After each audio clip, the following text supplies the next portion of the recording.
মোট 7 জন আছে এখানে। সোহান ছাড়া কাউকেই আমরা ধরিনি।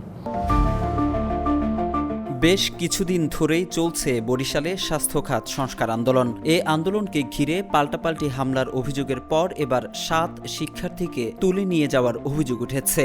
শিক্ষার্থীদের দাবি, জনসংযোগ চলাকালে শিক্ষার্থী হুসাইন আল সুহান সহ 7 জনকে ধরে নিয়ে গেছে পুলিশ। এদিকে আটক সুহানকে পুরনো মামলায় গ্রেফতার করার কথা পুলিশের থেকে বলা হলেও কোনো প্রমাণ দেখাতে পারেনি বলে অভিযোগ শিক্ষার্থীদের। তাছাড়া গ্রেফতার হওয়া শিক্ষার্থীদের ব্যাপারে কোনো তথ্য দিচ্ছে না পুলিশ, এমনটাই দাবি করছেন শিক্ষার্থীরা।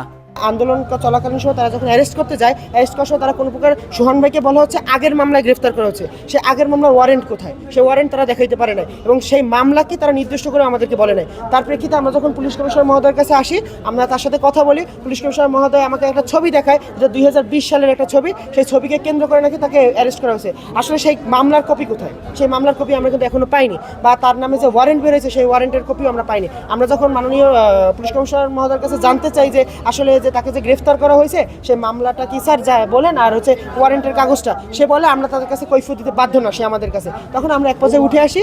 এখন হচ্ছে গিয়ে আমরা সোহান ভাইকেও খুঁজে পাচ্ছি না এবং তাকে খোঁজ করার জন্য আমরা যে থানায় গেছি, সে থানায়ও তারা নেই। এখন তাদেরকে কোথায় নিয়ে যাওয়া হয়েছে, তাদের সাথে আরও 6 জন গেছে।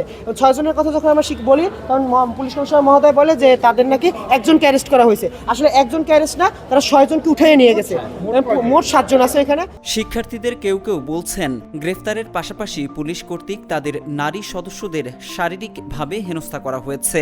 কর্মসূচি শুরু হওয়ার আগে আমরা যখন ঠান্ডা মাথায় নিরিবিলি ওখানে বসে আছি, এমন সময় আমাদেরকে কিছু পুলিশ এসে আমাদেরকে সুহান ভাইকে কলার ধরে তাকে ধরে নিয়ে যাওয়া হচ্ছে এবং তাকে যখন ধরে নিয়ে যাওয়া হয়, তারা সহযোদ্ধা আমরা যারা ছিলাম, আমরা সকলকে বলি যে আপনারা কিসের জন্য তাকে নিচ্ছেন এবং আমাদের ওয়ারেন্ট অ্যারেস্ট এগুলোর কোথায়, তারা কিছুই দেখাতে পারেনি। কিন্তু সুহান ভাইকে বারবার টানা চেষ্টা করছিল। তখন আমরাও তাদেরকে সুহান ভাইকে নেওয়ার জন্য আমরাও তাকে টানতে থাকি। তখন আমাদের যে মেয়েরা ছিল, ওখানে কিন্তু কোনো মেয়ে পুলিশ ছিল না, কিন্তু তারপর আমাদের যে মেয়েরা আছে তাদেরকে কিন্তু ছেলে পুলিশ যারা ছিল তারা সকলে কিন্তু হাত দিয়ে সরিয়েছে এবং তাদের এটা খুবই বাজেভাবে হয়েছে এবং আমাদের না পেরে আমাদের অনেককে বন্দুক দিয়ে বাড়ি দেওয়া হয়েছে এবং আমাদের এখানে প্রায় 7 জন ভাইয়ের মতো ছিল, তাদেরকে এখান থেকে ধরে নেওয়া হয়ে গেছে। এক্সট্রিম মশার কয়েল প্ল্যান্ট ফাইবার দিয়ে তৈরি, ডেঙ্গু চিকুনগুনিয়া বাহি সহ যে কোনো মশার বিরুদ্ধে দেয় এক্সট্রিম সুরক্ষা। তবে পুলিশ বলছে অপারেশন ডেভিল হান্টের অংশ হিসেবে তারা সুহান নামে একজনকে গ্রেফতার করেছে, যার বিরুদ্ধে পূর্বের অভিযোগের পাশাপাশি নতুন অভিযোগও রয়েছে।